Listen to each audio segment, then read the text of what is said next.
প্রভাত পূর্ণতার থুতনিতে হাত নিয়ে উঁচু করে ধরে বলল, আমি কাছে আসলেই ছাড়ুন ছাড়ুন করো, ব্যথা পাও। যত সমস্যা আমি কাছে আসলেই শুরু হয়। সজল যখন হাত ধরছিল, গা ঘেঁষে দাঁড়াচ্ছিল, তখন কোনো সমস্যা হচ্ছিল না, তাই না? সজলের স্পর্শে কি মধু আছে, আর আমার স্পর্শে কি বিষ আছে? পৃথিবীর সবাই কাছে আসলে কোনো সমস্যা নেই তোমার, শুধু আমি কাছে আসলেই সমস্যা হয়ে যায়। এরপর থেকে যদি সজলের আশেপাশে কোথাও দেখি বা কোনো ছেলের আশেপাশে দেখি, খুব খারাপ হয়ে যাবে। এমন খারাপ হবে পৃথিবীর কেউ তা কল্পনাও করেনি। আমি কি করতে পারি তার কোনো ধারণা নেই তোমার। পূর্ণতা প্রভাতের বুকে হাত দিয়ে খুব জোরে ধাক্কা মেরে বলল, চোখ গরম দেখাচ্ছেন কেন? ধমক কাকে দেখাচ্ছেন আপনি? প্রভাত চৌধুরী, একটা কথা কান খুলে শুনে রাখুন। এই পৃথিবীর সবাই আপনাকে ভয় পেলেও আমি আপনাকে ভয় পাই না। আপনার ভয়ে আপনি যা বলবেন আমি তাই শুনবো, এমন ভেবে থাকলে ভুল করছেন। সজল কেন, আমি এই পৃথিবীর সমস্ত ছেলের সাথে মিশবো। দেখি আপনি কি করে দেখাতে পারেন। প্রভাত পূর্ণতাকে আরো শক্তভাবে চেপে ধরে বলল, আর একবার যদি তোমার মুখে অন্য ছেলের কথা শুনি, এক্ষুনি ধ্বংস করে দেবো সব কিছু। আমাকে বাধ্য করো না খারাপ কিছু করতে। আমি কি করতে পারি তার বিন্দুমাত্র আইডিয়া নেই তোমার। পূর্ণতা দাঁতে দাঁত চেপে বলল, যা ইচ্ছে করুন আপনি, তার আগে ছাড়ুন আমাকে। বললাম না ব্যথা পাচ্ছি। পুরুষ হয়েছেন বলে গায়ের বল খাটাচ্ছেন, এছাড়া পারেন কি আপনি? প্রভাত পূর্ণতার বাঁধন আলগা করে দিল। পূর্ণতার কথা তার প্রবল আত্মসম্মানে লাগলো। সে নারীর প্রতি জোর খাটানো পুরুষ পছন্দ করে না। পূর্ণতার মুখের অদলে তাকিয়ে ভারী কণ্ঠে বলল, সামান্য একটু ব্যথা সহ্য করতে পারছো না, তাও শরীরের ব্যথা। আর আমাকে দেখো, বুকের এইখানটায় ব্যথা পাচ্ছি প্রতিনিয়ত। হৃদয়ের মাঝে অদ্ভুত এক যন্ত্রণা হয়, জানো তো? হৃদয় খুব নরম, ব্যথা সহ্য করতে পারে না। শরীরের সমস্ত ক্ষত তুমি নির্মূল করতে পারবে, কিন্তু যে ব্যথা হৃদয়ে দিয়ে যাচ্ছ প্রতিনিয়ত, সেই ব্যথা কিভাবে সারিয়ে তুলবে? প্রভাত বুকের বাপাসটায় হাত দিয়ে কথাগুলো বলল। পূর্ণতা অবাক চোখে তাকালো প্রভাতের দিকে। প্রভাত তো তার বাবার কথা রাখতে তাকে বিয়ে করছে, তাহলে হৃদয়ে কিসের ব্যথা? প্রভাত তো আর তাকে ভালোবাসে না। খানিকটা কৌতূহলী হয়ে প্রশ্ন করলো, হৃদয়ে ব্যথা মানে? আমি আপনার হৃদয়ে ব্যথা দিচ্ছি? যাকে স্পর্শ করার অধিকার আমার একার, তাকে সহজে অন্য কেউ এসে স্পর্শ করে যাচ্ছে, এর যে যন্ত্রণা আছে বুঝি? এমনটা যদি আমি কোনো মেয়ের সাথে করতাম, তাহলে তোমার কেমন লাগতো? তোমার হৃদয়ে কি যন্ত্রণা হতো না? প্রভাতের কথার আগা গোড়া কিছুই বোঝার চেষ্টা করলো না পূর্ণতা। প্রভাতের কথা পড়তেই উত্তর দিল, কিছুই লাগতো না, আমি বরং খুশি হতাম। আমিও এটাই চাইতাম আপনি অন্য কোনো মেয়ের কাছে চলে যান। এখনো চাই আপনি অন্য কোথাও চলে যান। প্রভাত পূর্ণতার মাঝে জেলাসি দেখতে চেয়েছিল। প্রভাতের মুখে অন্য মেয়ের কথা শুনে রিয়্যাক্ট করবে এমন কিছু আশা করেছিল। এসব কিছুই না পেয়ে আরো বেশি রেগে গেল। প্রভাতের ইচ্ছে হচ্ছে সব ভেঙে চুরে ফেলতে। রাগে দপদপ করে চলছে তার শরীর।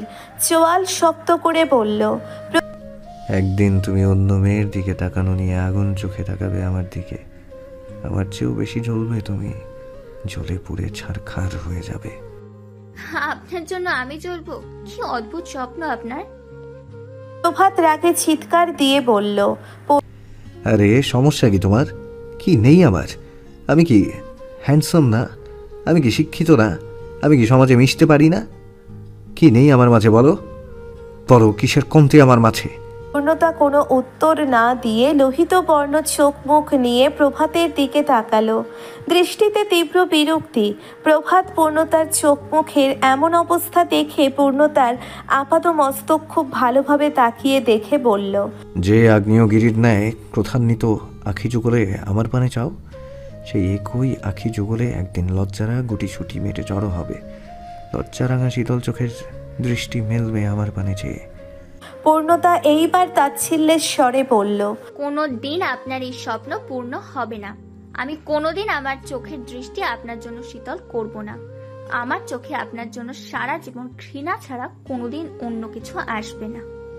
প্রভাতের দৃষ্টি আরো ভয়াবহ হলো। দাঁতে দাঁত চেপে দাঁড়িয়ে আছে, মাথা কাজ করছে না। কি করবে কি বলবে কিছুই টের পাচ্ছে না। চারিদিকে চোখ বোলালো। বিছানায় সামনে থাকা সেন্টার টেবিল মাথার উপর তুলে আছাড় মারল। সেন্টার টেবিলের কাঁচ ভেঙে টুকরো টুকরো হয়ে গেল। হাত কেমন উন্মাদের মতো করছে, রুমের সমস্ত জিনিস ভাঙাচোরা করছে। রুমের সমস্ত আসবাবপত্র হাত দিয়ে ধাক্কা দিয়ে ফেলে দিল।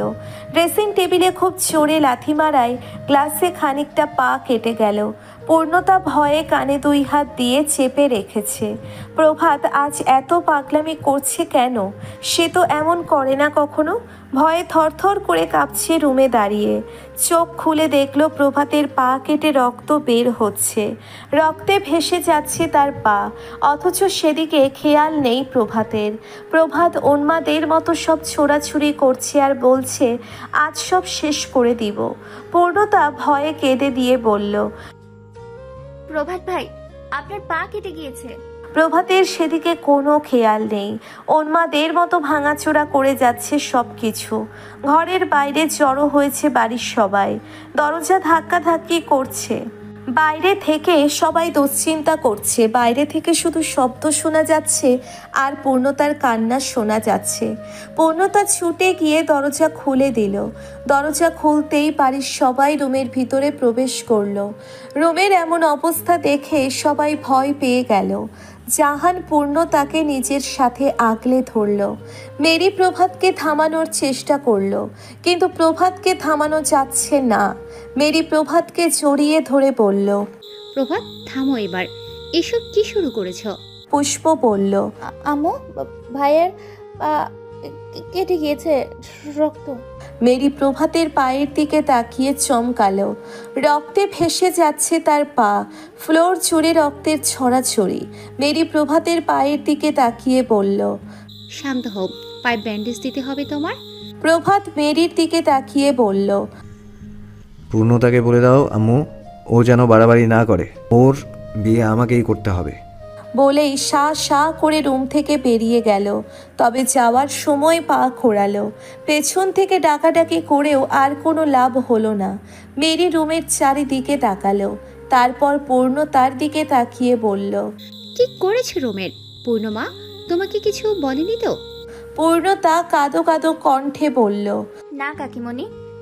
আমি বুঝেছি কিছু বলেছে কিনা। আজ এই ছেলেকে আমি দেখে নেব।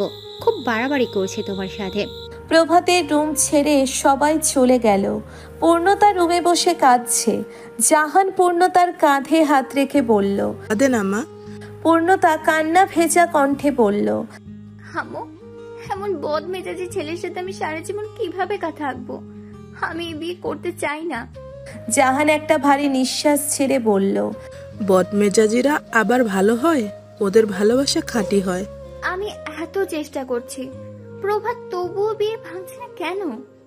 জাহান মিষ্টি হেসে বলল, কারণ ও জানে তুমি বিয়ে ভাঙার জন্য এমন করছো। প্রভাতকে তো চেনোই মা, যেটা বাধা দেওয়া হয় ও সেটাই করে বেশি পছন্দ। আমার জীবনটা প্রভাত নরক বানিয়ে দিচ্ছে।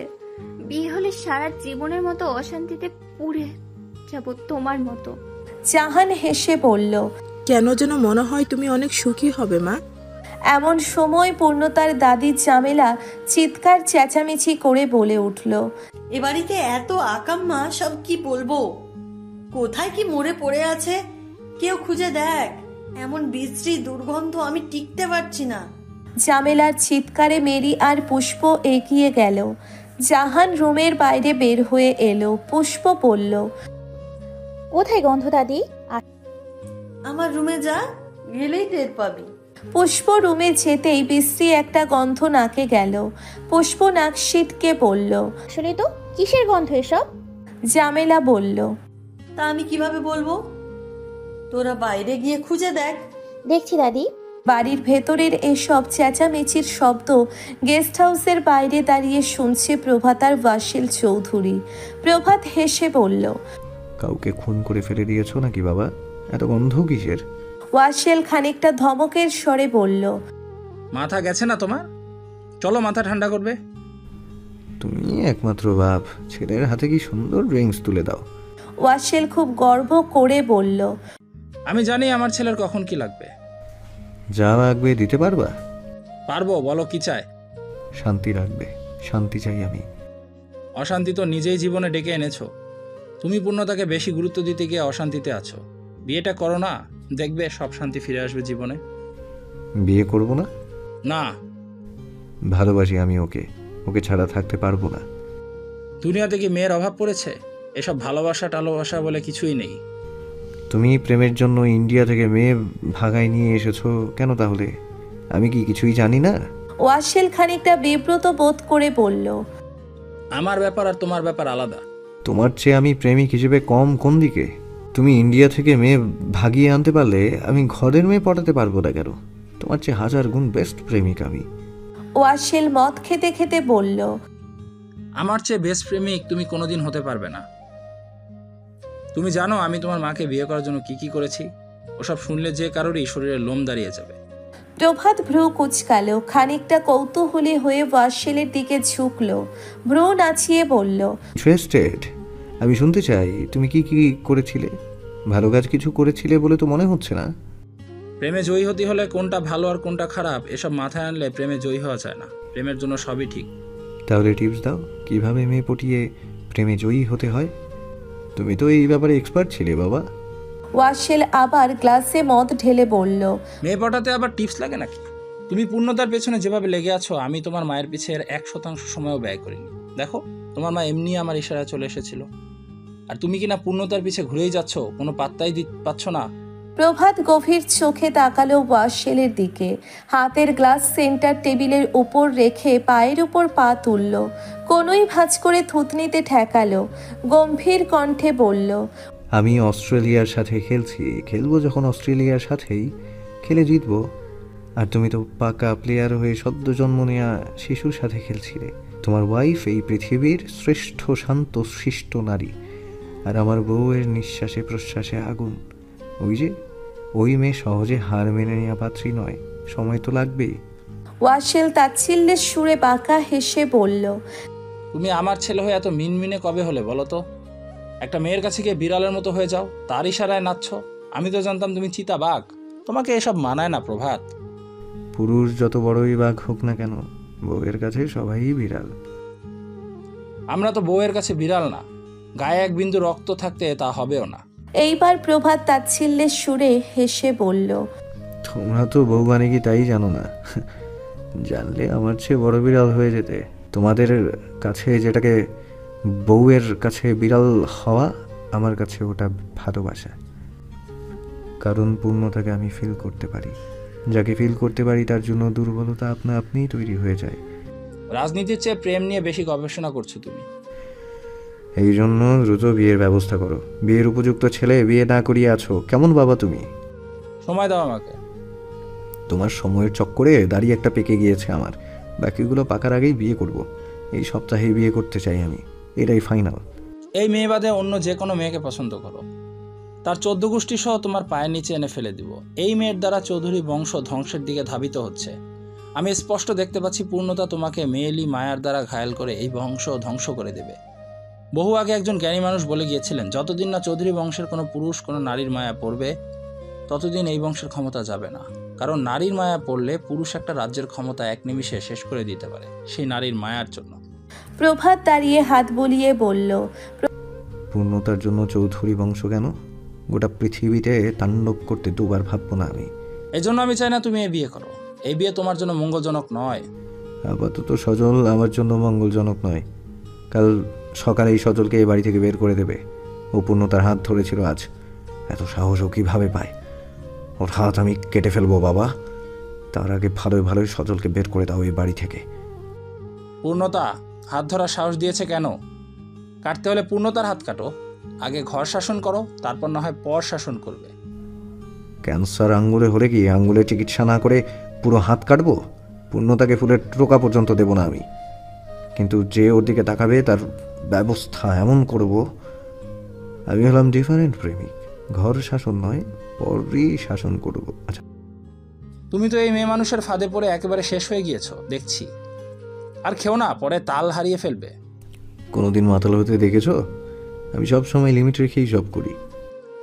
বাইরে এত চেঁচামেচি করছে কেন সবাই? বিড়াল মরেছে নিশ্চয়ই কোথাও। তোমার মায়ের একার গলায় তো শোনা যাচ্ছে।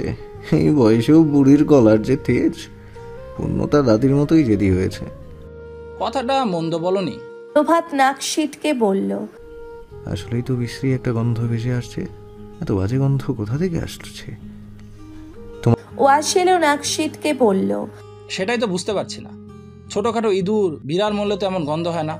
প্রভাত মদের গ্লাস থেকে মদ ফ্লোরে ঢেলে ফেলে বলল, আমার ভাই ওয়াজেদের খোঁজ নেই দুদিন। কোথাও কি মরে পড়ে আছে? তার থেকে গন্ধ ছড়াচ্ছে কিনা কে জানে। তোমার চাচা হয়, এসব কি অলক্ষণে কথা বলছো? তা কি বলবো, 2 দিন কোথায় গায়েব হয়েছে সে, ফোনেও তো পাওয়া যাচ্ছে না। আছে কোন হোটেলে? আমি বলেই এমন দুশ্চরিত্র লোকের মেয়ে বিয়ে করছি। বিয়ে কেন করছো? কারণ ওর বাপের চরিত্রের সমস্যা, ওর চরিত্রের সমস্যা নেই। তুমি ঘুমাও, তুমি যে শেষ এতে আর সন্দেহ নেই। দেখি, আমি বাইরে গিয়ে দেখি কি হয়েছে। প্রভাত ড্রিঙ্কস করতে করতে ঘুমিয়ে গেল। পরের দিন সকাল 7টা বাজে। বাড়িতে আপাতত কাছের লোক নেই। ফায়েক রীতিমতো মাছ নিয়ে হাজির। জাহান তার মেরি দুজনে মিলে মাছ খাচ্ছে, কিন্তু চিন্তার বিষয় মাছ কাটবে কে? এবারের বউরা কেউ মাছ কাটে না। গতকালের মাছ ফ্রিজে রাখা, এখনও কাটা হয়নি। ঝামেলা দেখলেই চেঁচামেচি করবে, সে ফ্রিজের মাছ খেতে চায় না। আজ আবার মাছ রাখলে 2 দিনের মাছ জমা হবে। এত মাছ একসাথে জমলে কাটবে কে? মেরি জাহানকে বলল, মাঝে নেব, কাটবে কে জাহান? গতকালের মাছও রয়েছে। তাহলে কি আজ মাছ নেওয়া বাদ দিব? মাছ না নিলেও তো ঝামেলা। জিজ্ঞেস করবে আজ নদীর মাছ কেন রান্না হলো না। জাহান বলল, বিয়ের পর তো আর মাছ কাটিনি, সব ভুলে গিয়েছে আপা। কি করব এখন তাহলে? এমন সময় বাগান ঝাড়ু দেওয়া তারেক এলো। তারেকের নাকে গামছা বাঁধা। মেরির কাছে এসে বলল, কাকিমা, বাগানটা ঝাড়ু দিতে পারবো আমি? মেরি একটু কৌতূহলী হয়ে জিজ্ঞেস করলো, কেন? পচা গন্ধ, আমি একদম টিকতে পারতেছি না। জাহান বলল, খুঁজে দেখো বাবা, কোথায় কি মরলো। সবার তো পেটে অসুখ করবে। মেরি বলল, বাগানে কিছু খোঁজা লাগবে না, আগে কাজের লোক খুঁজে নিয়ে আয়। তারে মাছ কাটার লোক লাগবে, এত পদের রান্নার জোগাড় করতে হবে। আমাদের দুজনের পক্ষে সম্ভব নয় এত কিছু ম্যানেজ করা। তারেক বলল। যারে তারে তো আর এই বাড়িতে আনা যায় না, ভালো কাউকে আনা লাগবো। তারেক ফায়েকের দিকে তাকিয়ে বলল, আরে ফয়েক চাচা, আপনার বউ তো আছে, চাচি কি কাজ করবে? ফায়েক মৃদু হেসে বলল, আমার পোলা আমার এই কামই করতে দিতে চায় না। পোলা ঢাকা থেকে লেখাপড়া শিখছে, এখন বড় চাকরি করে, ওর মারে দিয়া কাম করাবে না। মেরি হেসে বলল, তাই নাকি ফাই? বললি না তো এত বড় খুশির খবর, তোমার ছেলে চাকরি করে? পোলা নিষেধ করছে, কইছে সে নিজেই কইবে, তাই আর আমি কাউকে কই নাই। আচ্ছা, তোমার ছেলেকে একদিন পাঠাই দিও। দিব, তার তো কইছিলাম মাসের টাকা নিতে আইতে, আহে নাই। না তো। ফায়েক মাথা চুলকাতে চুলকাতে বলল, আমারা যে কইলো সেই বাড়িতে আইব, বুঝলাম না ঘটনা খান। হয়তো অন্য কোনো কাজ ছিল। ফায়েক চলে গেল। মেরি আর জাহান আজও মাছ নিয়ে ফ্রিজে রেখে দিল। দুজনেই রান্নাঘরে রান্নার জিনিস গোছাচ্ছে আর জয়নাবকে নিয়ে আলোচনা করছে। জয়নাব এভাবে গায়েব হলো কোথায়? জাহান বলে উঠল, আপা, আমার কেমন যেন সন্দেহ হচ্ছে আপনার দেবর কিছু করে নাই তো? তার তো চরিত্র সমস্যা আছে। তাই বলে কি গায়েব করে দেবে? দিতেই পারে, তার দ্বারা অসম্ভব কিছুই নেই। দেখছেন না আজ ও বাড়ি আসেনি? মেয়ের বিয়ে আজ বাদে কাল, এখনো শুধরালো না। আপা, আমার খুব চিন্তা হচ্ছে পূর্ণতা আর প্রভাতকে নিয়ে। সব ঠিকঠাক হবে তো? মেরি জাহানের কাঁধে হাত রেখে বলল, আমার ছেলেকে আমি চিনি, তুইও চিনিস। পূর্ণতাকে নিয়ে ভাবিস না, ও সুখী হবে। এক সময় বুঝবে প্রভাত ওর জন্যই সঠিক। তাই যেন হয় আপা। আমি তো জীবনে স্বামীর ভালোবাসা পেলাম না, মেয়েটা যেন পায়। মেরি একটা দীর্ঘ নিঃশ্বাস ছেড়ে বলল, তুই তো পাসনি, আমি জীবনে অনেক কিছু পেয়েও হারিয়েছি। আপা, আপনাকে দেখে আমি মাঝে মাঝে অবাক হই। আমাকে ছোট বোনের মতন আগলায় রেখেছেন। অন্য একটা দেশ থেকে এই দেশে এসে সংসার করছেন। এত সুন্দর দেখতে আপনি। ওই দেশের কোনো পুরুষেরই চোখে কি এমন ভুবন ভোলানো রূপ পড়েনি? মেরি একটা ভারী নিঃশ্বাস ছেড়ে বলল, এই রূপই আমার কাল, অতিরিক্ত কিছুই ভালো না। রূপও না, এতে জীবনের সুখ শান্তি নষ্ট হয়।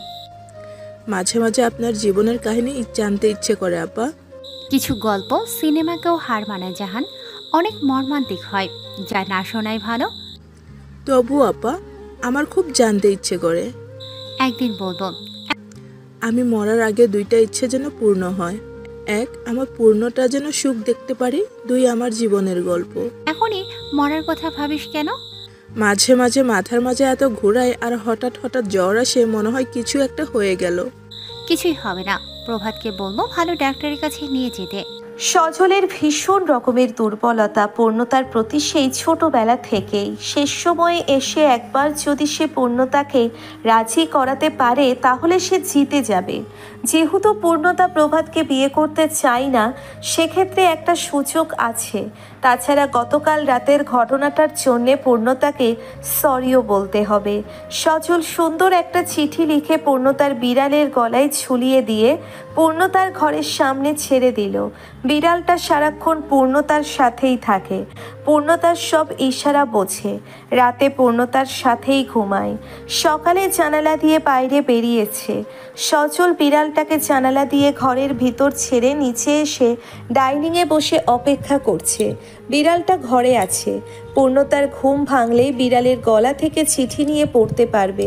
গত রাতের সব ঝামেলা মিটে যাবে চিঠি পড়ে। বিড়ালটা পূর্ণতার মুখ ঘষাঘষি করছে। পূর্ণতা ঘুমের ঘোরে বিড়ালকে তাড়া দিল। বিড়ালটা জানালা দিয়ে বের হয়ে বারান্দায় এসে দাঁড়ালো। জামেলার চোখে বিড়ালটা পড়তেই জামেলা তাড়া দিয়ে বলল, এমনি কোথায় কি জন্তু মরেছে তার ঠিক নেই, এদিকে আবার এই আপদ। জামেলা দাঁত কিরমির করে বিড়ালটা তাড়া দিল। বিড়ালটা তাড়া খেয়ে গেস্ট হাউসের দিকে গেল। গেস্ট হাউসের জানালা দিয়ে ভিতরে প্রবেশ করলো। যে রুমে প্রভাত শুয়ে আছে সেই রুমেই প্রবেশ করলো। প্রভাত খালি গায়ে শুয়ে আছে। প্রভাতের ফর্সা উন্মুক্ত পিঠকে বিড়ালটার আরামদায়ক বিছানা মনে হলো কিনা কে জানে। পিঠের উপর গিয়ে শুয়ে পড়ল। বিড়াল তাড়ালেও পূর্ণতা আর ঘুমাতে পারেনি। পুষ্প কোলবালিশ জড়িয়ে ধরে ঘুমোচ্ছে। পূর্ণতা বিছানা ছেড়ে ফ্রেশ হয়ে নিচে নামলো। ড্রয়িং রুম আজ ফাঁকা। ড্রয়িং রুমের সোফায় কয়েক প্যাকেট চিপস। পূর্ণতা এক প্যাকেট চিপস ছিঁড়ে নিয়ে বসলো। বসে মুভি দেখছে আর চিপস খাচ্ছে। সজল এতক্ষণ পূর্ণতার জন্যেই অপেক্ষা করছিল। পূর্ণতাকে দেখেই পাশের সোফায় বসলো। সজল মোলায়েম কণ্ঠে বলল, রেগে আছো পূর্ণতা? পূর্ণতা শান্ত কণ্ঠে বলল, না সজল ভাই। রেগে আছো পূর্ণতা? তাহলে মন খারাপ গতকালের ঘটনার জন্য? আসলে আমি দুঃখিত পূর্ণতা। না সজল ভাই, আপনি কেন দুঃখ প্রকাশ করছেন? আমার ভাগ্যটাই তো ভালো না। আমি তো তোমার ক্লোজ ফ্রেন্ডের মতো, সেই ছোটবেলা থেকে সবসময় তোমার পাশে থেকেছি, সবসময় তোমার পাশে আছি। আমি জানি সজল ভাই, এই পৃথিবীতে আপনি একমাত্র আমার কাছের কেউ, কিন্তু এই মুহূর্তে আমার কাছের হয়েও কিছু করতে পারবেন না আপনি। আমার জন্য আপনি প্রভাত ভাইয়ের সাথে অশান্তি করুন, এটা আমি চাই না। দেখলেন তো গতকাল রাতে কি করলো? দেখলাম তো তোমার উপর টর্চার করলো। আমাকে কিছুই বলেনি, সে নিজের ক্ষতি করেছে। জানি না পায়ের কি অবস্থা হয়েছে, নিশ্চয়ই আমার উপর রাগ করে মদ খেয়েছে। তুমি তোমাকে কেন দায়ী ভাবছো? প্রভাত মদ খাই, এটা ওর অভ্যাস। ওর পা কেটেছে ওর সাইকোগিরির জন্য। আমি আমাকেই দায়ী ভাবছি। সজল মনে মনে ভাবছে পূর্ণতাকে চিঠি পড়েনি। এমন সময় পূর্ণতার বিড়াল এসে পূর্ণতার কোলের উপর এসে বসলো। গলায় একটা চিঠি ঝুলানো। সজল চিঠিটা দেখে চোখ বড় বড় করে তাকালো। তার মানে চিঠি এখনো পড়েনি। তার সামনে তার চিঠি পড়বে, এর চেয়ে লজ্জাজনক ঘটনা আর নেই। সজল উঠে দাঁড়িয়ে বলল, পূর্ণতা তুমি থাকো, আমি আসছি একটু। পূর্ণতা সজলের কথার উত্তর দিল না। তার আদরে বিড়ালের গলায় চিঠি দেখে অবাক হলো। চিঠিটা সে খুলবে তখনই পেছন থেকে রাজন বলল, গতকাল তো পুলিশের ভয় দেখালেন, আজ কিসের ভয় দেখাবেন ম্যাডাম? পূর্ণতা ঘাড় ঘোরালো। রাজনকে দেখে কিছুটা অবাক হলো। কে এই ছেলে? এমনভাবে কথাটা বলল যেন পূর্বে তার সাথে পরিচয় ছিল। রাজন দুপা পেছালো, কিছুটা ঘাবড়ালো। সে পুষ্পকে ভেবেছিল পুষ্প আর পূর্ণতাকে পেছন থেকে হুবহু একই রকম দেখায়, চুলের রং আর স্টাইলও একই রকম। পূর্ণতা কৌতূহলের চোখে উত্তর দিল, সরি, বুঝলাম না আপনার কথা। রাজন ঢোক গিলে বলল, এক্সট্রিমলি সরি আপু, ভীষণ সরি, আমি অন্য কাউকে ভেবেছিলাম। পূর্ণতা ভ্রু নামিয়ে বলল, এ বাড়িতে কি আপনার বউ থাকে যে আপনি তাকে ভেবে এমন রোমান্টিক ভাবে কথা বলবেন? বউ না বোন, আপনি আমার বোন, আপনি আছেন এ বাড়িতে, আর কেউ নেই।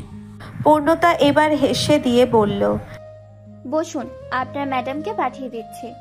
রাজনের সাথে পুষ্পের যে কথোপকথন তার সবটা পুষ্প শেয়ার করেছে। রাজনের বর্ণনাও দিয়েছিল। পূর্ণতার চিনতে ভুল হয়। পূর্ণতা রুমে গিয়ে পুষ্পকে ধাক্কা দিয়ে ডাকাডাকি করে বিছানায় বসলো। খুব আগ্রহের সাথে চিঠি খুলল। কে তাকে চিঠি লিখল? চিঠিটা খুলেই চোখ কপালে উঠল। আসসালামু আলাইকুম শ্রদ্ধেয় ভাবি, প্রথমেই আমার সালাম নেবেন। আমার সালাম আপনার পায়ে। জানি এমন সম্মানসূচক ভাষায় চিঠি পেয়ে কিছুটা অবাক হবেন। অবাক হওয়ারই কথা, কারণ এই প্রথমবার আমি আপনার সাথে এভাবে কথা বলছি। বিশ্বাস করুন ভাবি, আমি গত রাত থেকে ভীষণভাবে উপলব্ধি করেছি যে প্রভাত ভাই আমার বড় ভাই। আমার বড় ভাই যাকে বিয়ে করতে চলেছে সে আমার বড় ভাবি। বড় ভাইয়ের বউ অনেক সম্মানের পাত্রী হয়। আমার একদম উচিত নয় আপনার দিকে অন্য কোনো নজর দেওয়া। নিজেকে অনেক বড় অপরাধী আর পাপী মনে হচ্ছে। আজ থেকে আমি আপনার দেবর, আপন দেবর। আগে পরে যা ঘটে গিয়েছে সে বিষয়ে আমি ক্ষমা প্রার্থী। অতীতের সব আমি আজ থেকে মন থেকে মুছে দিয়েছি। আমি ওয়াদা করছি আর কোনোদিন কুদৃষ্টি দিব না আপনার দিকে ভাবি। আর কোনোদিন যদি আমি আপনাকে প্রেম ভালোবাসার বিষয়ে কিছু বলি, আপনার জুতা আমার মুখে মারবেন। প্রয়োজনে প্রভাত ভাইয়ের জুতাও আমার মুখে মারবেন। জুতা মেরে আমাকে অলঙ্ক করে গায়ে কালি মাখিয়ে ছেড়ে দেবেন ভাবি। আমার চিঠিটা পেয়ে আপনি খুশি কিনা তা জানালে আমি ধন্য হব। আশা করি আমাকে উত্তরটা জানাবেন ভাবি। ইতি আপনার দেবর সজল। পূর্ণতা চিঠিটা পড়ে খুব জোরে হেসে ফেলল। হাসতে হাসতে বিছানা ছেড়ে উঠে দাঁড়ালো। গতকালের সমস্ত মন খারাপ উধাও হয়ে গেল। হাসতে হাসতে দম বন্ধ হয়ে যাচ্ছে তার। পুষ্পের দিকে তাকিয়ে হাসতে হাসতে অস্পষ্ট স্বরে বলল, এই আপু, ওঠো প্লিজ, আমি মরে গেলাম হাসতে হাসতে। পূর্ণতার হাসির শব্দে ঘুম ভাঙল পুষ্পের। বড় বড় চোখে পূর্ণতার দিকে তাকালো। সারা রাত চেষ্টা করেও যার মন ভালো করতে পারেনি, ঘুম থেকে উঠেই এত হাসছে কেন? হঠাৎ এত হাসির মতো কী কাণ্ড ঘটল? পুষ্প দু চোখ ডোলে ডাগর চোখে পূর্ণতার দিকে তাকিয়ে বলল, কিরে পূর্ণ, সকাল সকাল কি স্বপ্ন দেখে হাসছিস? পূর্ণতা হাসি আটকাতে পারছে না। হাসির মাঝে কথা বলার চেষ্টা করছে, কিন্তু পারছে না। পুষ্পের দিকে চিঠি এগিয়ে দিল। পুষ্প কৌতূহলী হয়ে প্রশ্ন করল, কিরে, কার চিঠি? পূর্ণতা হাসতে হাসতে কোনো কথা বলতে পারছে না। পুষ্পের কৌতূহল আরও কয়েক গুণ বেড়ে গেল। বিছানা ছেড়ে এক লাফ দিয়ে উঠে এসে পূর্ণতার হাত থেকে চিঠি নিয়ে পড়তে শুরু করলো। কেবল 2 লাইন পড়েছে এমন সময় জামেলা কটমট করতে করতে ওদের রুমে প্রবেশ করলো। জামেলা 2 দিন ধরে পূর্ণতার সাথে কথা বলে না। পূর্ণতা জামেলাকে দেখে মুখ বন্ধ করে নিল। থমথমে হয়ে এলো মুখের অবয়ব। পুষ্প জামেলাকে দেখে বলল, কি হচ্ছে দাদি? খিটপিট মেজাজে বলল, অত্যাচার সহ্য না করে আমার জন্য বৃদ্ধাশ্রমই ভালো ছিল। পুষ্পের হাসি পাচ্ছে। গলা টিপে আর চোখে পূর্ণতার দিকে তাকালো, কিন্তু পূর্ণতার থমথমে মুখের আদলের কোনো পরিবর্তন হলো না। পূর্ণতা পুষ্পের মতো সরল মনের শান্ত মেয়ে না। কেউ কিছু বললে সাথে সাথে ভুলে গিয়ে তার সাথে মিশতে পারে না সহজে। মনের মাঝে রাগ জেদ দীর্ঘ সময় স্থায়ী থাকে। জামেলার নাকে কাপড়। সে নাকে কাপড় দিয়ে বলল, দেখছিস না কিসের বাজে গন্ধ? আমার রুমে যেন বেশি। এমন হলে আমি এই বয়সে মরে যাব। পুষ্প বলল, এমন বয়স মানে? কি এমন বয়স হচ্ছে তোমার? জামেলা পূর্ণতার দিকে তাকিয়ে বলল, তাও তোর বোন আমাকে বুড়ি বুড়ি করে। তোদের মতো বাপের ঘরে থেকে আমি বুড়ি হইনি। আমি সাবালক হওয়ার আগেই বিয়ে হয়েছিল। পূর্ণতার শরীর আবার জ্বলে উঠল, চোখ দুটো জ্বলে উঠল রাগে।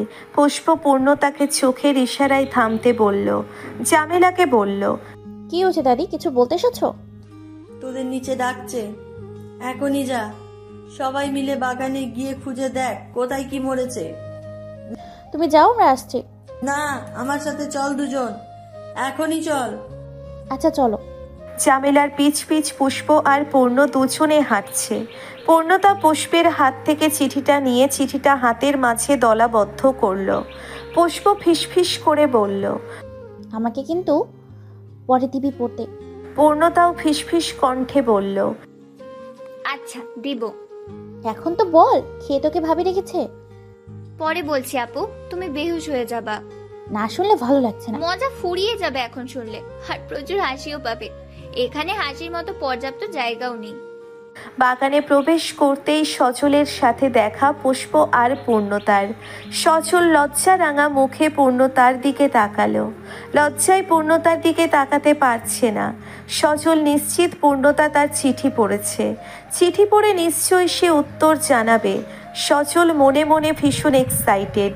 সজলকে দেখে পূর্ণতার চিঠির কথা মনে পড়ল। পুষ্পের হাত শক্তভাবে চেপে ধরে পূর্ণতাও হেসে দিল। পূর্ণতার ভীষণ হাসি পেল।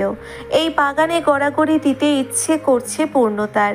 পুষ্প জানে সজল পূর্ণকে পছন্দ করে। এই হাসির কারণ বুঝতে সময় লাগলো না, কিন্তু পূর্ণতার হাসির কারণ পুষ্পের বোধগম্য হলো না। এমন সময় এসআই রাজন পুষ্পদের দিকে তাকিয়ে বলল, রাজনের সাথে দাঁড়িয়ে আছে 4 জন পুলিশ কনস্টেবল আর ওয়াসিল চৌধুরী, সাথে চৌধুরী বাড়িতে কর্মরত সবাই। চৌধুরী বাড়ির বিশাল বড় বাগান। বাড়ির সবাই আজ সাত সকালে বাগানে। চারিদিক দিয়ে শুকনো পাতার মরমরে শব্দ হচ্ছে। রাজনের পরনে ব্লু জিন্স আর অফ হোয়াইট শার্ট, শ্যামবর্ণ শরীর, তবে মুখের ফেস অধিক আকর্ষণীয়। চোখে কেমন কাজল পড়ার মতো, চেহারায় মেয়েদের মতো মায়াবী মায়াবী একটা চাহনি। পুষ্প রাজনের দিকে চকিতে চাইল। পুষ্পের পরনে সম্পূর্ণ লাল রঙের একটা সুতির 3 পিস, বেশ লম্বা চুল, গোলগাল ফর্সা মুখশ্রী, একটা গেজ দাঁতও আছে। গতকালই রাজনের হৃদয় রাজ্য অদ্ভুত এক অনুভূতি তোলা দিয়েছিল, আজও ঠিক ঠাই হলো। ভালো লাগার শীতল এক হাওয়া বয়ে গেল। কাউকে ভালো লাগলে অজান্তেই নিঃশব্দে হাসি ফুটে ওষ্ঠদয়ে, না চাইতেও তার দিকে চোখ চলে যায়। রাজনেরও তাই হলো। পাশে প্রখর বুদ্ধি সম্পন্ন রাজনীতিবিদ ওয়াসেল চৌধুরী। তার সামনে একটু উল্টোপাল্টা করলেই ধরা পড়ে যেতে হবে। রাজনও পুলিশের এসআই, সেও বুদ্ধিতে কম যায় না। একবার তাকিয়েই দৃষ্টি অন্যদিকে ঘোরালো। ঠোঁটের কোণে মৃদু হাসি ফুটল। সেই হাসি থামিয়ে কাজে সিরিয়াস হওয়ার ভান করে বলল। ওয়াসেল সজলের দিকে তাকিয়ে বলল, পুকুরের দিকে যাও তুমি। রাজন বাকিদের বিভিন্ন দিক নির্দেশনা দিল। পুষ্পকে আমবাগানের দিকে যেতে বলল। পুষ্প আমবাগানের দিকে গেল। সবশেষে পূর্ণতাকে বলল, আপনি গেস্ট হাউসের দিকে যান। গেস্ট হাউসের কথা শুনেই পূর্ণতার চোখ কপালে উঠল। প্রভাত তো আজ গেস্ট হাউসেই আছে, এখনই হয়তো উঠে যাবে। তার সাথে দেখা হলেই উল্টো পাল্টা বলবে, আবার ঘরে নিয়ে দরজা লাগিয়ে কাল রাতের মতো শুরু করতে পারে। পূর্ণতার থম মেরে দাঁড়িয়ে থাকতে দেখে রাজন বলল, কি হলো? পূর্ণতা থমথমে মুখে বলল, দেখুন, আমি পুষ্প আপুর দিকে যাচ্ছি, ওদিকে যেতে পারবো না। রাজন বিনয়ের সুরে বলল, দেখুন, সবাই একদিকে গেলে হবে না, আপনাদের বাগান বাড়ি অনেক বড়, আপনি প্লিজ ওদিকেই যান। ওয়াসেল বলল। পুলিশ অফিসার যখন বলছে ওদিকে যাও পূর্ণতা। পূর্ণতা উপায় না পেয়ে গেস্ট হাউসের দিকে গেল। বুকের মাঝে কেমন ঢিপ ঢিপ শব্দ হচ্ছে। প্রভাত উঠলেই সে একটা ঝামেলায় পড়বেই। তাকে দেখেই প্রভাত কিছু না কিছু বলবেই। রাজন আর ওয়াসেল দুজনে হাঁটছে। হাঁটতে হাঁটতে ওয়াসেলকে বলল, আপনার কি মনে হচ্ছে, কিসের এমন বিশ্রী গন্ধ ছড়াচ্ছে? সেটাই তো বুঝতে পারছি না, চারদিকে শত্রুর অভাব নেই, কেউ আবার কোনো কেসে ফাঁসাতে চলেছে কিনা বোঝারও উপায় নেই। ওয়াসেল রাজেনের সামনে স্বাভাবিকভাবে উত্তর দিলেও ভিতরে ভিতরে তার রাগ হচ্ছে। মানে বিশাল ঝামেলা, সামান্য দোষত্রুটি পেলেই মিডিয়ার সামনে তুলে ধরবে। ওয়াসেল সারা জীবন পরিবার আর কাজ আলাদা জায়গায় রেখেছে। তার পারিবারিক বিষয় বাইরে যাক এটা সে কখনোই পছন্দ করে না। নিজের ঘরের ঘটনা নিজেই মীমাংসা করতে পছন্দ করে। এই প্রথমবার তার বাড়িতে পুলিশ। রাজন বুঝতে পারল ওয়াসেল বিরক্ত। প্রভাত রাজেনের বন্ধু, ধারণা দিয়েছে তার বাবা বাড়িতে পুলিশ আনা পছন্দ করে না। রাজন তাও মিষ্টি হেসে পরবর্তী প্রশ্ন করল, আপনাকে চিন্তিত দেখাচ্ছে কিন্তু। চিন্তারই বিষয়, এই গন্ধটা কোথা থেকে ছড়াচ্ছে? কোনো জীবজন্তু হয় যেন। আপনার এলাকায় আপনার কিছু দারুণ প্রশংসা, পারলে জীবজন্তুরাও প্রশংসা করত। আমারও খুব শ্রদ্ধাবোধ আপনার প্রতি। মানুষ ক্ষমতা, গরিব দুঃখীদের কথা ভুলে যায়, অথচ আপনি নিজের বাবা দাদার সম্পত্তি পর্যন্ত মানুষের উন্নয়নে বিলিয়ে দিয়েছেন। এত ভালো মানুষ আজকালকার যুগে পাওয়াই যায় না। সারা জীবন তো বেঁচে থাকবো না, মানুষের কল্যাণে যা করে যেতে পারি। আপনার বাড়িতে কাজের লোক এভাবে হুট করে গায়েব হলো, আপনার প্রতিক্রিয়াটা কি? আমার কোনো প্রতিক্রিয়া নেই এখানে। কেন? মহিলা মানুষ নিয়ে এত ভেবে লাভ কি? সে যদি অন্য পুরুষের সাথে ভেগে যায়, তাকে নিয়ে কি প্রতিক্রিয়া দেখাবো? আপনার কেন মনে হচ্ছে যে সে অন্য পুরুষের সাথে ভেগে গিয়েছে? প্রভাতের গাড়ির ড্রাইভারের সাথে ফিসফিস করতে দেখেছি। জয়নাবকে প্রভাতের গাড়ির ড্রাইভারই এনেছিল। এদিকে ড্রাইভারও দুদিন আসে না। আমি কারোর সাথে শেয়ার করিনি, এখন বাধ্য হলাম বলতে। ওরা পালিয়ে না গিয়ে কোনো ক্ষতি হলে ওর দায়ভার কিন্তু আপনাকে নিতে হবে। ওয়াসেল হেসে জবাব দিল, সে কথা আমি কিছুই জানি না, তবুও দায়ভার আমার হবে। আপনার বাড়ি থেকে যে গায়েব হয়েছে তার দায়ভার তো আপনাকে নিতে হবে, না হলে আইন আপনাকে ছাড়বে না। আমার অন্যায় হলে আইন আমাকে শাস্তি দিবে।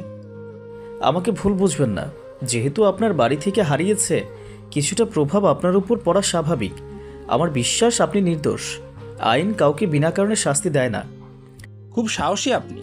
বাড়ি কোন জেলায়? এই মুহূর্তে আপনার পাশের এলাকায়, যেহেতু এখানেই জব করি। হ্যাঁ তাই তো। আচ্ছা, এত বছর তো আপনাদের পরিবারে অনেক মহিলা কাজ করেছে, কেউ তো এভাবে গায়েব হয়নি। হঠাৎ এই নতুন আসা মহিলাটা গায়েব হলো কিভাবে? সেটাই তো আমি বুঝতে পারছি না। গেল কথায় জয়নাব। এটা তো একটা রহস্যজনক ব্যাপার। গভীর রহস্যের গন্ধ পাচ্ছি। কিছু খুঁড়তে সাপ বেরোবে মনে হচ্ছে। ওয়াসেল কিছুটা চিন্তিত মুখে বলল, মনে হচ্ছে আমাদের চৌধুরী পরিবার নিয়ে চক্রান্ত চলছে। আপনারা কত যুগ ধরে এমন ক্ষমতার অধিকারী বলুন তো? এত সম্পত্তি আপনাদের কিভাবে হয়েছে? খুব বড় ব্যবসায়ী ছিলেন আমার পূর্বপুরুষ। যুগ যুগ ধরেই আমরা ক্ষমতাবান। প্রাচীন যুগ থেকে আমার বাপদাদারা ব্যবসা করে সম্পত্তি বানিয়ে রেখে গিয়েছেন, পরে আমরা কিছুটা বানিয়েছি। আচ্ছা, সব সম্পত্তির উৎস কি হালাল উপায়ে? শুনেছি আপনার বাপদাদার আমলে তারা অনেক অবৈধ কাজে লিপ্ত ছিল, অনৈতিক কাজে জড়িয়ে ছিল সবাই। ওয়াসেল হেসে জবাব দিল, খোঁজ নিয়ে দেখবেন এলাকায় গরিবদের পাশে যুগ যুগ ধরে আমাদের পরিবার কিভাবে পাশে আছে। আমাদের সব সম্পত্তি গরিব দুঃখীরা ফসল ফলিয়ে খাচ্ছে, বিনিময়ে আমরা কোনো সুযোগ নিই না। এলাকার মানুষদের মুখে শুনবেন চৌধুরীরা কেমন। ওরা আপনাদের ফেরেশতার মতো ভাবে। পুলিশ হিসাবে উচিত আপনাদের এই বিষয়ে একটু তদন্ত করা। এসব বিষয়ে কে উস্কাচ্ছে আপনাকে? কেউ না কেউ তো আছেই। রাজন হেসে বলল, প্রভাত চৌধুরী। ওয়াসেলের মাথায় যেন আকাশ ভেঙে পড়ল। বড় বড় চোখে তাকালো রাজনের দিকে। মনে মনে বলল, এই ছেলে আমার সর্বনাশ করে ছাড়বে। গেস্ট হাউসের দরজার সামনে এক ফালি নরম রোদের আলো পড়েছে। দুর্বা ঘাসের উপর শিশির কণা রোদের আলোয় চিকচিক করছে। পূর্ণতা গেস্ট হাউসের দরজার সামনে এসে দাঁড়ালো, দরজার দিকে দৃষ্টি নিক্ষেপ করলো। মনে পড়ল প্রভাতের কথা। গত রাতের স্মৃতিচারণ হলো তার। প্রভাতের অগ্নি দৃষ্টির কথা মনে পড়তেই শিউরে উঠল সে। মুহূর্তের মাঝেই মন উদাস হলো। মনে পড়ল প্রভাতের রক্তাক্ত পায়ের কথা। পাকি অনেকখানি কেটেছিল, ঔষধ খেয়েছিল, খুব ব্যথা পেয়েছিল নিশ্চয়ই। রাতে কি সে অসুস্থ হয়ে পড়েছিল? বাড়িতে এত কাণ্ড ঘটে যাচ্ছে অথচ ঘুম থেকে উঠল না।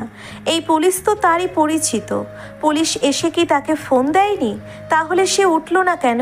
তাহলে কি সে অসুস্থ? মনের অজান্তেই প্রভাতের জন্য দুশ্চিন্তা বাসা বাঁধল হৃদয়ে। এসব ভাবতে ভাবতেই পূর্ণতা বিরক্ত হলো। প্রভাতের যা খুশি হয়ে যাক, সে কেন চিন্তা করছে? কিছুই ভাববে না সে প্রভাতকে নিয়ে। প্রভাত প্রভাত তার জীবনটা নরক বানিয়ে ছেড়েছে। এই নরকপুরীতে সারা জীবনের জন্যে প্রভাত তাকে আটকে দিয়েছে। প্রভাত তাকে বিয়ে করতে না চাইলে সারা জীবন এই বাড়িতে থাকা লাগতো না। সব কিছুর জন্যে প্রভাতই দায়ী। এমন সময় গেস্ট হাউসের মেইন সদর খুলল। দরজার কপাটের শব্দে পূর্ণতা আচমকা ঘুরে দাঁড়ালো। সাত সকালে মুখোমুখি হলো পৃথিবীর সবচেয়ে সুন্দর স্নিগ্ধ দুজন মানব মানবী। দুজন দুজনের দিকে শান্ত দৃষ্টিতে তাকিয়ে আছে। কারো দৃষ্টিতে এখন আগুন নেই। পূর্ণতা প্রভাতের পায়ের দিকে চোখ রাখল। পায়ে ব্যান্ডেজ করা। পূর্ণতা প্রভাতের পা থেকে মাথা পর্যন্ত চোখ বোলালো। আগাগোড়া তাকিয়ে লজ্জায় চোখ সরালো পূর্ণতা। প্রভাতের ফর্সা শরীরে কালো পশমের আবরণে অধিক সুন্দর দেখাচ্ছে। খালি গায়ে পরনে কালো একটা শর্ট প্যান্ট শুধু। পূর্ণতা অন্যদিকে চোখ রেখে মনে মনে বলল, ছি, কি নির্লজ্জ মানুষ! এত বড় একজন মানুষের পরনে ছোট বাচ্চাদের মতো কিনা একটা শর্ট প্যান্ট। ওনার কি এক বিন্দু মাত্র লজ্জা নেই? বাড়ি ভর্তি মানুষের সামনে কি এমন অর্ধনগ্ন অবস্থায় বেরিয়ে আসবে নাকি? এই অবস্থায় এসে আমার হাত ধরে টেনে অসভ্যের মতো দুনিয়ার খারাপ খারাপ কথা বলবে। ভাবতে ভাবতেই পূর্ণতার বিড়াল এদিকে এগিয়ে এলো। পূর্ণতা বিড়ালকে দেখেই হেসে দিয়ে ডাকলো, আমার কাঠগোলাপ। পূর্ণতাকে অবাক করে দিয়ে কাঠগোলাপ পূর্ণতার কাছে গিয়ে সোজা প্রভাতের দিকে এগিয়ে গেল। গিয়েই প্রভাতের পা ঘেঁষছে। প্রভাত কাঠগোলাপকে কোলে তুলে নিল। কোলে নিয়ে আদর করছে। পূর্ণতা অবাক হয়ে কাঠগোলাপের দিকে তাকালো। মনে মনে বলল, ঘরের শত্রু বিভীষণ, আমার বিড়াল হয়ে তুই কিনা ওই প্রভাতের কাছে চলে গেলি। বুঝেছি, তুই মেয়ে আর প্রভাত ছেলে বলে প্রভাতের সাথে ভাব। প্রভাত এবারও পূর্ণতার দিকে তাকালো না। সে কাঠগোলাপকে কোলে নিয়ে তার মাথায় হাত বুলিয়ে দিচ্ছে। নিঃসন্দেহে প্রভাত একজন সুদর্শন পুরুষ। লম্বা ফর্সা সুঠাম দেহের অধিকারী। খালি গায়ে একটা বিদেশি সাদা বিড়াল কোলে নিয়ে আদর করছে। দেখতে ছবির মতোই সুন্দর দেখাচ্ছে। মাঝে মাঝে কিছু দৃশ্য এত সুন্দর দেখায় চাইলেও চোখ ফেরানো দায়ী হয়। প্রভাতকে এই মুহূর্তে যত সুন্দর দেখাচ্ছে পৃথিবীর যে কোনো মেয়ে দেখলেই মুগ্ধ হবে। এলোমেলো চুলগুলোতে হাত বুলোতে ইচ্ছে করবে। চুলগুলো এলোমেলো হয়ে কপাল জুড়ে পড়েছে। এ সময় জিন্স আর গেঞ্জি পরিহিত একটা মেয়ে এসেই প্রভাতকে দেখে বিস্মিত হলো। খুব জোরে চিৎকার দিয়ে বলল, oh no Prabhat, you are looking so hot. পূর্ণতা মেয়েটার দিকে তাকালো। মেয়েটাকে সে চেনে। মেয়েটার নাম অজান্তা, প্রভাতের বেস্ট ফ্রেন্ড। অজান্তা প্রভাতের কাছে গিয়ে প্রভাতকে জড়িয়ে ধরে বলল, কেমন আছিস তুই? প্রভাত আস্তে করে অজান্তাকে সরিয়ে দিয়ে বলল, হঠাৎ তুই না বলে? শুনলাম তুই অসুস্থ। কে বলল? খবর দেওয়ার মানুষ আমার আছে। আমি তো অসুস্থ না। ফেক নিউজ কে দিল? তোর না পা কেটে গিয়েছে? এইটুকু মাত্র, বাট অসুস্থ না। তবে Prabhat, you are looking so hot, পুরাই ড্যাশিং লাগছে। প্রভাতের কিছুটা অস্বস্তি হচ্ছে। কোমরা মুখে বলল, আমি কাপড় পরে আসি। অজান্তা প্রভাতের হাত টেনে ধরল। প্রভাত দাঁড়ালো। দাঁড়িয়ে বলল, কিছু বলবি? হাত না ধরেও তো বলা যায়। অজান্তা হাত ছেড়ে দিল। মলিন মুখে বলল, কি হয়েছে প্রভাত?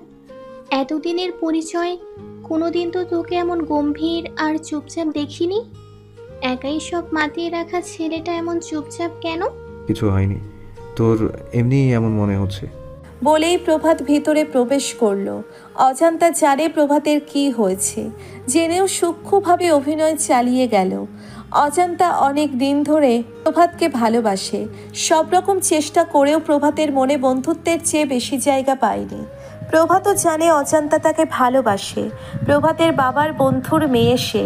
গতরাতে প্রভাতের বাবা ওয়াসিল চৌধুরী অজান্তাকে খবর দিয়ে এনেছে।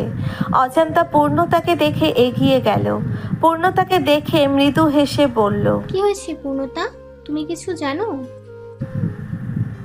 পূর্ণতা মিহি কণ্ঠে উত্তর দিল, না আপু, জানি না। অজান্তা একটা ভারী নিঃশ্বাস ছেড়ে বলল, তোমাদের বিয়ে কবে? জানি না আপু। এত সুন্দর হ্যান্ডসাম ছেলের সাথে বিয়ে হচ্ছে, তাও মুড অফ কেন? আমি হলে সারা শহরকে জানাতাম আনন্দে। ওনাকে বিয়ে করাই তো সব আনন্দে পানি ঢালার মতো। তাই নাকি? তাহলে প্রভাতকে আমার হাতে দিয়ে দাও। ওর মতো হ্যান্ডসাম ছেলেকে পেলে সারা জীবন মাথায় তুলে রাখবো। তাহলে নিন আপু, আমি বেঁচে যাই। মনে মনে কেন যেন জেলাস ফিল হলো পূর্ণতার। সে ভালো না বাসুক তাই বলে অন্য কেউ কেন ভালোবাসবে? কেন প্রভাতকে নিয়ে মানুষ এত টানাটানি করবে? এমন সময় প্রভাত বেরিয়ে এলো ঘর থেকে। পরনে সাদা হাতা লম্বা গেঞ্জির হাতা গোটানো, পরনে ব্ল্যাক জিন্স। অজান্তা হাঁ করে তাকিয়ে আছে প্রভাতের দিকে, ঠোঁটে মিষ্টি হাসি। সেই হাসি নিয়ে বলল, প্রভাত, তোকে আমি যতবার দেখি ততবারই প্রেমে পড়ি। প্রভাত অজান্তের দিকে তাকিয়ে বলল, প্রেমে না পড়ে ওপাশে গিয়ে পুকুরে পড়। মানে? পুকুরের পাড়ে একটা বস্তা পাওয়া গিয়েছে, আর বস্তায় একটা লাশ পাওয়া গিয়েছে। রাজন ফোন দিয়েছে, চল। লাশের কথা শুনে অজান্তা ভয়ে লাফিয়ে উঠে প্রভাতের পাশে গিয়ে দাঁড়ালো। প্রভাতের হাত শক্ত করে ধরে প্রভাতের সাথে ওদিকে এগিয়ে গেল। যাওয়ার সময় পূর্ণতার দিকে একবারও তাকালো না। বিরহের একটা ব্যথা কেমন চিনচিন করে উঠল পূর্ণতার বুকের মাঝে। যত যাই হয়ে যাক, প্রভাত তার সাথে কথা বলে না, এমন কখনো হয়নি। আজ প্রথমবার প্রভাত তার সাথে কথা বলেনি, তার দিকে তাকায়ও নি। পূর্ণতা মলিন চোখে তাকালো প্রভাতের পথপানে। কেন যেন কষ্ট হচ্ছে তার। সেই কষ্ট ভুলে সেও সামনে এগিয়ে গেল। এই বাড়িতে লাশ কার আসবে? আগে পরে তো এই বাড়িতে কোনো লাশ পাওয়া যায়নি। স্যার, বস্তায় একটা পচা গলা লাশ, হাড় থেকে মাংস একদম খুশি খুশি পড়ছে। এই লাশ থেকে দুর্গন্ধ ছড়াচ্ছে। কনস্টেবলের কথাই ওয়াসিলের মাথায় যেন আকাশ ভেঙে পড়ল। মস্তিষ্ক ভোতা হয়ে এলো। চোখ দুটো বড় করে তাকালো। তার রাজ্য, তার অজান্তে কোনো মানুষের লাশ কিভাবে এলো? এত বড় ঘটনা তার বাড়িতে আগে পরে ঘটেনি। বাইরের কেউ তো এই বাড়িতে চাইলেই প্রবেশ করতে পারে না। ওয়াসিলের মাথায় কাজ করছে না। রাজন মোটেও অবাক হলো না, কারণ রাজন একজন পুলিশদের কাছে এসব ঘটনা খুব স্বাভাবিক। কনস্টেবলের কথা শুনে রাজন এবং ওয়াসিল এগিয়ে গেল। কনস্টেবল চারজনকে নাকে রুমাল দেওয়া, রাজন এবং ওয়াসিলেরও নাকে কাপড় দেওয়া। চৌধুরী বাড়ির পুকুর পাড়ে লতাপাতার ঝোপঝাড়ের মাঝে একটা প্লাস্টিকের বস্তা পাওয়া গিয়েছে। সেই বস্তায় একটা লাশ পাওয়া গিয়েছে। সাথে সাথে চারিদিকে খবর ছড়িয়ে পড়ল। বাগানের যে যেখানে আছে পুকুর পাড়ে এসে জড়ো হলো। লাশটি দেখেই রাজন চমকে গেল। এটা কি সত্যি কারো লাশ? দেখে মনে হচ্ছে এক বস্তা মাংস কেটে রাখা হয়েছে। রাজন খুব অভিজ্ঞ চোখে লাশটির দিকে তাকিয়ে আছে। কে নৃশংসভাবে খুনটা করা হয়েছে। রাজনের জীবনের এমন ভয়াবহ কোনো লাশ আগে পরে দেখেনি। এমন সময় প্রভাত এবং অজান্তা এসে হাজির হলো। প্রভাতকে খুব চিন্তিত দেখাচ্ছে। প্রভাত এসে ভিড় ঠেলে লাশ ভরাটকৃত বস্তার পাশে এসে দাঁড়ালো। চোখ মুখে গভীর চিন্তার ছড়াছড়ি। প্রভাত আসতেই রাজন প্রভাতের কাঁধে হাত রাখলো। প্রভাত চিন্তিত চোখের দৃষ্টিতে রাজনের দিকে তাকালো। রাজন প্রভাতকে বলল, দেখুন তো, লাশটা আপনাদের পরিচিত কারো কিনা? প্রভাতের দুই কোমরে হাত দিয়ে দাঁড়ালো। সে চিন্তিত কণ্ঠে বলল, এভাবে চিনব কিভাবে? বস্তা থেকে বের করুন। রাজন কনস্টেবলকে উদ্দেশ্য করে বলল, লাশটা বের করো। একজন কনস্টেবল বলল, স্যার, এখানে বের করব? রাজন বলল, পরিষ্কার জায়গা নিয়ে বস্তা থেকে লাশটা বের করো। পুকুর পাড়ের জঙ্গল থেকে বস্তাটা টেনে পরিষ্কার একটা জায়গায় এনে বের করলো। বস্তা থেকে লাশটা বের করতেই সবাই চমকে উঠল। শরীরের লোমকূপ দাঁড়িয়ে গেল সবারই। সাথে সাথে চোখ বন্ধ করলো সবাই। এমন বিভৎস খুনের বর্ণনা আগে কেউ গল্পেও পড়েনি। গরু কাটার মতো কেটে টুকরো টুকরো করা, মাথাটা যেন চাপট দিয়ে কুচি কুচি করা, চোখ দুটো তুলে ফেলা, চেনার মতো কোনো উপায় নেই। ওয়াসিল চিন্তিত কণ্ঠে বলল, আরে এটা কার লাশ? রাজন বলল, জয়নাব না তো, যিনি নিখোঁজ। ওয়াসিল বলল, ছেলে নাকি মেয়ে এটাই তো বোঝা যাচ্ছে না, বুঝবো কিভাবে এটা কার লাশ? প্রভাত চিন্তায় পাগল প্রায়। ভীষণ ব্যস্ততায় এদিক সেদিক ফোন দিচ্ছে। সবার ভিড় দেখে পূর্ণতা এগিয়ে এলো। প্রভাত ফোন করার জন্য ভিড় থেকে একটু ফাঁকাই এলো। তখনই পূর্ণতাকে দেখলো, লাশের দিকে এগিয়ে গেল। প্রভাত ব্যস্ত অবস্থায় পূর্ণতার দিকে না তাকিয়ে পূর্ণতাকে উদ্দেশ্য করে প্রশ্ন ছুড়ল, ওদিকে না যাওয়াই ভালো, ওখানে একটা বিভৎস লাশ আছে, ভয় পেতে পারো। পূর্ণতা খেয়াল করলো প্রভাত তার দিকে তাকাচ্ছে না, কথা বলতে চাচ্ছে না, শুধুমাত্র সে ভয় পাবে বলে বাধ্য হয়ে এটুকু করলো। পূর্ণতার কৌতূহল কম নয় লাশ নিয়ে। সে প্রভাতের কথা শুনল না, এগিয়ে গেল। প্রভাতের আটকানোর ইচ্ছে থাকলেও ভেতরের রাগ আর ব্যস্ততায় আটকালো না। পূর্ণতা গিয়ে পুষ্পের পাশে দাঁড়ালো। তখনই সজল এসে পূর্ণতার পাশে দাঁড়ালো। সজল এই লাশ নিয়ে পূর্ণতার সাথে বিভিন্ন আলাপ আলোচনা করছে। সজল ইচ্ছাকৃতভাবে বিভিন্ন প্রশ্ন তুলে পূর্ণতার সাথে কথা বলার চেষ্টা করছে। প্রভাত দূর থেকে বিষয়টা খেয়াল করছে। এত ঝামেলার ভিড়েও প্রভাতের চোখ এড়ালো না সেই দৃশ্য। তবুও প্রভাত নিশ্চুপ দেখে যাচ্ছে। তার মনের ভিতরে কি চলছে সে ছাড়া কেউ জানে না, বা বোঝারও উপায় নেই। প্রভাত ফোনে কথা শেষ করে এসে আবার লাশের কাছে এলো। রাজনকে উদ্দেশ্য করে বলল, কিছু বুঝতে পারলেন? রাজন মাথা নাড়িয়ে বলল, বোঝার কোনো উপায় নেই। প্রভাত বসে পড়ল। খুব ভালোভাবে খুঁটিয়ে খুঁটিয়ে লাশের দিকে তাকিয়ে দেখে বলল। ওয়াসিল বলল, পুরুষ ছেলে হবে কিভাবে? দেখো জয়নাব কিনা, কারণ জয়নাব নিখোঁজ হয়েছে। প্রভাত খুব আশ্চর্যজনকভাবে তাকালো ওয়াসিলের দিকে। খুব আশ্চর্যজনকভাবে তাকিয়ে প্রশ্ন ছুড়ল, জয়নাব আন্টি, ওনাকে কে মারবে?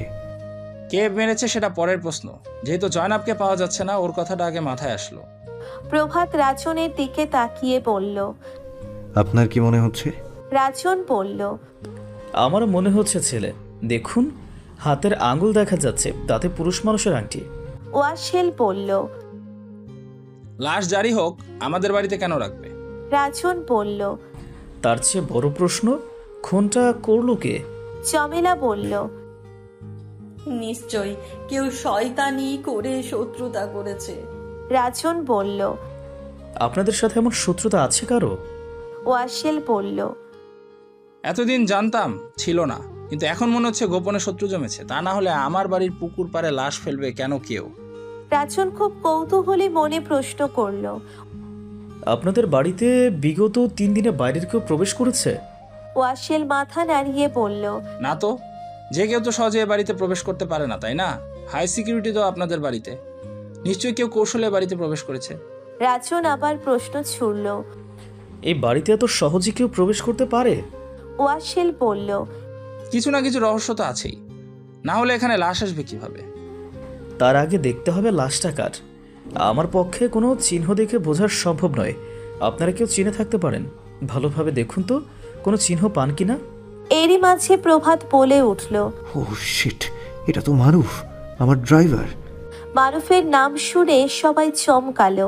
মারুফ বিগত 5 বছর ধরে প্রভাতের সাথে আছে। প্রভাতের ড্রাইভার হলেও খুব কাছের মানুষ। প্রভাতের ব্যক্তিগত সবকিছুতে মারুফ থাকে। এবারে সব মানুষের সাথে ভালো সম্পর্ক। প্রভাতের বুকের মাঝে কেমন যন্ত্রণায় জর্জরিত হয়ে উঠল। খুব কাছের কেউ হারানোর মতো যন্ত্রণা বোধ হয় পৃথিবীতে আর কিচ্ছুতে নেই। রাজন কৌতূহলী মনে প্রশ্ন ছুড়ল, আপনার ড্রাইভার? হ্যাঁ, আমার ড্রাইভার। কারণ ওর হাতের যে আংটি, ওটা আমারই আংটি, আমি ওকে দিয়েছিলাম। রাজন আরো বেশি কৌতূহল নিয়ে প্রশ্ন ছুড়ল, আপনার ড্রাইভারকে আপনার এই বাড়িতে কে মারবে? প্রভাত বলল, আমার বাড়িতে নাকি বাড়ির বাইরে মেরেছে সেটা বোঝার উপায় আছে? ওয়াসিল বলল, মারুফের এত বড় শত্রু কে? আমার তো মনে হয় কেউ ষড়যন্ত্র করেছে, বড় ষড়যন্ত্র। কে করবে ষড়যন্ত্র? এই জনাব, মারুফকে মেরে পালিয়ে যায়নি তো? ওদের মাঝে কিছু একটা সম্পর্ক ছিল। রাজন বলল, আপনার জয়নাবকে খুঁজে বের করছি। আপনারা কেউ কিন্তু শহর ছেড়ে যাবেন না। এখন আপনাদের সবার নাম্বার দিন, যাকে তাকে প্রয়োজন হতে পারে। রাজন একটা কাগজ কলম বের করে সবার দিকে এগিয়ে দিল। একে একে সবাই নাম্বার দিল। সবার মাঝে রাজন পুষ্পের নাম্বারটা খেয়াল করলো। দিন কেটে গেল। ওয়াসিল এবং প্রভাত বাড়িতে ছিল না। তারা মারুফের লাশের জন্য সারা দিন থানায় ছিল। প্রভাত কথা বলে থানা সামলিয়ে এসেছে। তখন সন্ধ্যা ঘুরে রাত নেমেছে। প্রভাত আর ওয়াসিল ওয়াজেদকে সাথে বাড়িতে ফিরল। সন্ধ্যার নাস্তা বানাচ্ছিল জাহান আর মেরি রান্নাঘরে, সাথে নতুন কাজের মহিলা রহিমা। ওয়াজেদ বাড়িতে পা রেখেই বলল। জাহান মেরির দিকে তাকিয়ে বলল, ওই যে বাড়িতে এসেছে আর শুরু হয়ে গিয়েছে। মেরি শান্ত গলায় বলল, যা চা দিয়ে আয়। দিন শেষে ওরা আমাদের স্বামী আর আমরা ওদের বউ। এই জন্যই ওদের লাঠিঝাঁটা ছাড়া কবলে কিছুই জুটলো না। এই যে উনি ইচ্ছে মতন বাড়ির বাইরে থাকে, আমি থাকলে কি আমাকে মেনে নিত? ওরা পুরুষ, ওদের চরিত্র নষ্ট হয় না হাজার নারীর কাছে গেলে, কারণ ওরা প্রেগনেন্ট হয় না। এটাই ওদের প্রধান অস্ত্র। আর আমরা নারী ফুলের মতো, কেউ একটু ছুঁয়ে দিলেই আমরা ঝরে পড়ি। চরিত্র কি শুধু নারীরই নষ্ট হয়, পুরুষের হয় না আপা? এই সমাজে দেখেছিস কেউ নারীকে রেখে পুরুষের দিকে আঙুল তুলেছে? নষ্ট পুরুষ চেনার জন্য তার শরীরে কোনো চিহ্ন খুঁজে পাওয়া যায় না যা দেখে নিশ্চিত হওয়া যায়। অথচ নারীর শারীরিক বৈশিষ্ট্যের বিভিন্ন দিক দেখেই মানুষ চরিত্র যাচাই বাছাই শুরু করে। কোনোদিনের পরিবর্তন হবে না। হবে, তবে এই বাড়িতে হবে না। আমাদের প্রভাত তো এই বাড়ির মতো হয়নি। কারো উপর দেখে কি ভেতর যাচাই করা যায় জাহান? আমরা দেখেছি আমাদের ছেলে আলাদা হয়েছে, কিন্তু আড়ালে কেমন হয়েছে সেটা বুঝবো কিভাবে? কেন আপা? দেখেই তো বোঝা যায় ওর বাবা চাচার চেয়ে সম্পূর্ণ আলাদা হয়েছে। মানুষ দেখে কিছুই বোঝা যায় না। প্রতিটা মানুষের দুটো রূপ থাকে। আমরা ততটুকু দেখি, মানুষ যতটুকু দেখায়। প্রভাতকে নিয়ে আপনার মনে সন্দেহ আছে? না, নেই। আমার ছেলেকে অনেক কষ্টে তৈরি করেছি। যা বললাম তা পূর্ব অভিজ্ঞতা থেকে বললাম। আপনার জীবনের অভিজ্ঞতাগুলো অনেক ভয়াবহ লাগে আমার। জাহান চায়ের পানি বসালো। প্রভাত ওয়াজিদের দিকে তাকিয়ে বলল, আপনি ছিলেন কোথায় চাচা? আপনার বয়স হয়েছে চাচা, এখন নিজেকে শুধরানোর প্রয়োজন। এখন আর কচি বয়স নেই আপনার। কি করব, বাড়িতে অশান্তি। অশান্তি তো আপনি সৃষ্টি করেন। আপনাদের জন্য যত অশান্তি। আমি কি অশান্তি করি? নিজের বউ রেখে অন্যের বউয়ের যত্ন করা খুব শান্তির কাজ, তাই না? ওয়াজিদ মাথা গুজে রইল ফ্লোরের দিকে। এতদিন ভাতিজা ছিল, এখন সে জামাই হতে চাইছে। তার মুখে এমন কথা অতি লজ্জার বিষয়। ওয়াজিদ মিনমিন করে বলল, তুমি দিন দিন এসব কি বলা শুরু করেছো? হ্যাঁ? জাহান চা নিয়ে এলো। ওয়াজিদের সাথে কোনো কথা বলল না, চাটা এগিয়ে দিল। প্রভাতকে বলল, বাবা তুমি চা খাবে? প্রভাত জাহানের সাথে সবসময় নমনীয়ভাবে কথা বলে। নমনীয় কণ্ঠে বলল, চাচি সারাদিন অনেক ক্লান্ত, এখন গোসল করে রেস্ট নেব। প্রভাত উপরে চলে গেল। অজান্তা, পুষ্প এবং পূর্ণতা ওদের রুমে বসে আছে। তিনজনে গল্প করছে। এমন সময় সচল দরজায় কড়া নেড়ে বলল, আসবো? পুষ্প গলা এগিয়ে দিয়ে বলল, জি আসুন সজল ভাই। সচল রুমের ভিতরে প্রবেশ করে লজ্জা রাঙা চোখে পূর্ণতার দিকে তাকালো। সারাদিনের ব্যস্ততায় সে পূর্ণতার কাছে চিঠি বিষয়ে শুনতে পারেনি, তবে অপেক্ষায় ছিল কখন নিরিবিলি হবে। সজলের চোখ মুখের এমন অবস্থা দেখে পূর্ণতা কিছুটা সন্দিহান। চোখ মুখে লজ্জা ভাবটা অদ্ভুত দেখাচ্ছে পূর্ণতার কাছে। ইতিমধ্যেই পুষ্প সেই চিঠি পড়েছে। অজান্তা সচলকে দেখে বলল, তোমার প্রভাত ভাই কি এসেছে? সচল বলল, জি এসেছে। অজন্তা বলল, তোমরা থাকো, আমি একটু প্রভাতের সাথে দেখা করে আসি। পুষ্প পূর্ণতার মুখের দিকে তাকালো। পূর্ণতা হাসি খুশি মুখ নিয়ে বলল, যান। অজন্তা চলে গেল। পুষ্প কপাল কুঁচকে পূর্ণতার দিকে তাকিয়ে বলল, কোথাও কি কিছু পড়ছে? কেমন পোড়া পোড়া গন্ধ পাচ্ছি। পূর্ণতা কপাল কুঁচকে বলল, কি পড়বে? কি আশ্চর্য! কার যেন মন পড়ছে। পূর্ণতা এক গাল হেসে বলল, ট্রাস্ট মি, খুশিতে গান গাইতে ইচ্ছা করছে। আমি খুব বড় বাচ্চা বাচ্চি।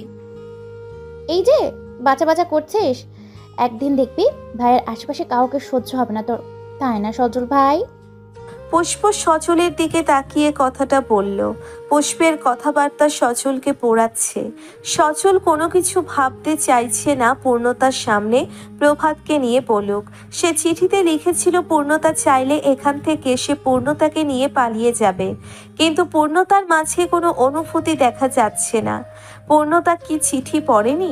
সচল পূর্ণতাকে বলল, একটু জরুরি দরকার ছিল তাই আসবে। পুষ্প বলল, কেন আমাকে বলা যাবে না সজল ভাই? একটু সিক্রেট। পূর্ণতা সন্দিহান দৃষ্টিতে সজলের দিকে তাকালো। সরল কণ্ঠে বলল, চিঠিতে তো সব লিখেই দিয়েছেন, আর কি কথা? সে ব্যাপারে একটু গুরুত্বপূর্ণ কথা আছে, একটু বাইরে আসো। পূর্ণতা উঠে এলো, বারান্দায় দাঁড়ালো। সজল লজ্জা রাঙা মুখে বলল, পূর্ণতা, আমার চিঠি পড়েছিলে? হ্যাঁ। কেমন লাগলো? তোমার অনুভূতি কি? সত্যি বলতে চমৎকার সজল ভাই। আমি নিশ্চিত ছিলাম তুমি বুঝবে। আসলে সরাসরি অনেক কিছুই বলতে লজ্জা করে, মনে মনে যা ভাবি তা বোঝাতে পারি না। পূর্ণতা ভ্রু কুঁচকে বলল, এমন সিম্পল কথা কি চিঠিতে বলা লাগে? অনুভূতির কথাগুলোই পৃথিবীর সবচেয়ে কঠিন কথা। আরে আপনি তো আর প্রেম নিবেদন করেননি যে কঠিন লাগবে। আপনি আপনার ভুল বুঝতে পেরেছেন, এতেই আমি খুশি। আসলে এতদিন আমারও একটু আনইজি লাগতো আপনার সাথে কথা বলতে। সজলের কিছুই বোধগম্য হলো না। পূর্ণতার কথার মানে কিছুই যেন স্পষ্ট হলো না। প্রেম নিবেদন করেনি মানে? পূর্ণতা এসব কি বলছে? সে তো চিঠিতে স্পষ্ট পূর্ণতাকে শেষবারের মতো আর একবার ভাবতে বলেছে।